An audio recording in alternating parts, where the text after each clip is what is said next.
Ano yung connected kay never drive, mostly or usually? Ano ba yung connected na circumstance na never drive? When you are drunk. When you are tipsy. Diba? So, if we are looking for the antonym, ay, antonym na dahil. Antonym, so we will eliminate natin drunk and the tipsy. No? Again, we look at the context and then look, identify what yung meaning ni antonym or synonym. So, if it's antonym, everything that is connected to this will be already eliminated. So, we have sober and sleeping. Now, the next step is to substitute.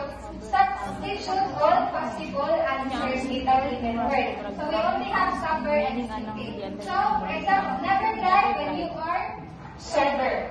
Never drive when you are sleepy. So again, antonym yung hinahanap natin, ha? So which now will be more appropriate? Sober. Yes. Sober. You know? Because, when we use it in a sentence na, when you use the word in a sentence, it already gave us the idea, no? Since we are trying to connect with the context, never drive, you know? So, and then we are looking for the antonym. So, never drive when you are sober. The antonym of inebriated is sober. Okay? So, yun. So, we have to those are the things that we can try. No? And answering a question, synonyms and antonyms. Now, let's have another questions to look at. For example, what the synonyms? Number 1, a partial report. Okay, yung hinahanap natin, again, synonyms. Incomplete. Okay? Sige.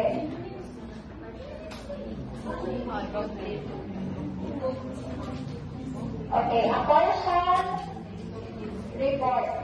That means incomplete. No?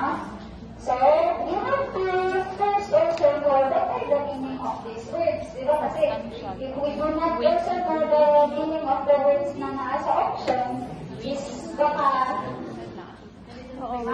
we will choose the wrong word. So, the correct answer for number 1 is incomplete. Number 2, a substantial report.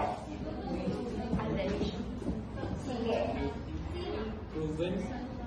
Sima. Substantial report. Proven. Gutom na.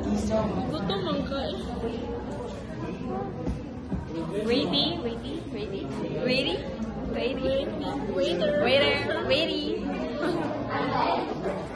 Silent.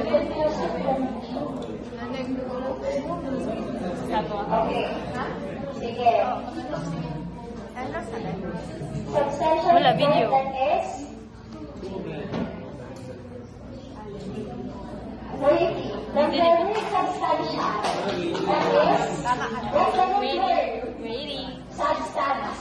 No? So that means that's a Confidential na ba na that means that is significant. Kasi baga dyan eh. Hindi So nakakuha dyan eh. inclusive is already eliminated because it's not it has a negative prefix na is in, no?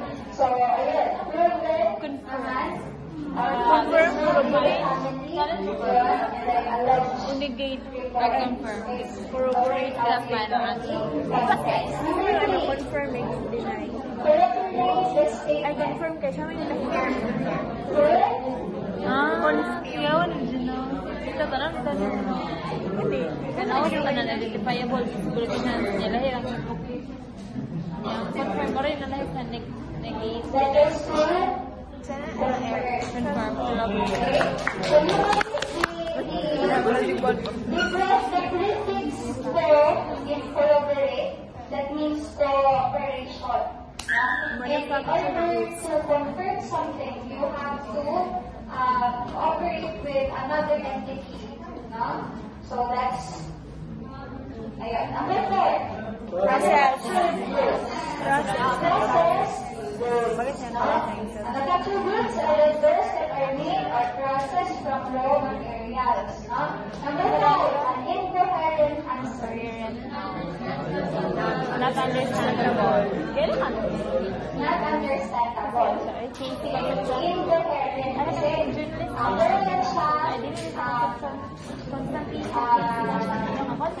Tabihan kasi princess guys, nagkasi si ma'am. yung in na present nila yung misma. So, ang deniable challenging is already out of the option. So, yung mabilis na is not understandable and not likely. No? So, ayan. Hindi naman not likely answer. Not like. Okay, how about Galing this? naman. Antonyms naman tayo. Di ba ang from pwede? So, ano sa? From payment. RD.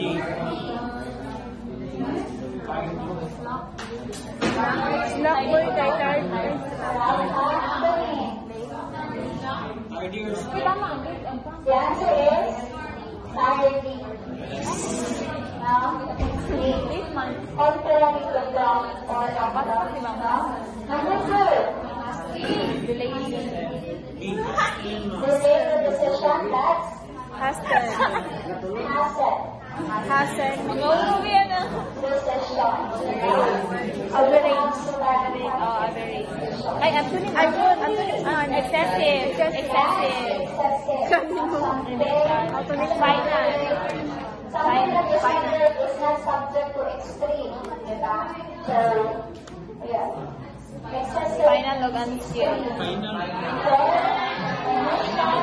Final na sila. Final. Number 5. Unskilled. 9 minutes na siya. 2:53. Ha? 53 na dyan? Mali rin ako mo. Mali rin ako babasa. And class adjourned. Now that you're not familiar with first period, that is why you have to write in your vocabulary. No? That's the only answer to that. No? So next week in class, we will be talking about the last two grammatical categories and the grammatical categories. No? Siguro that's paragraph organization and grammatical categories. Grammatical. Paragraph organization and reading comprehension. Yun lang yung dalawa natin. Okay, Gigi. So, I guess, almost time. Let's have our attendance na kalimutan. Ipasa po.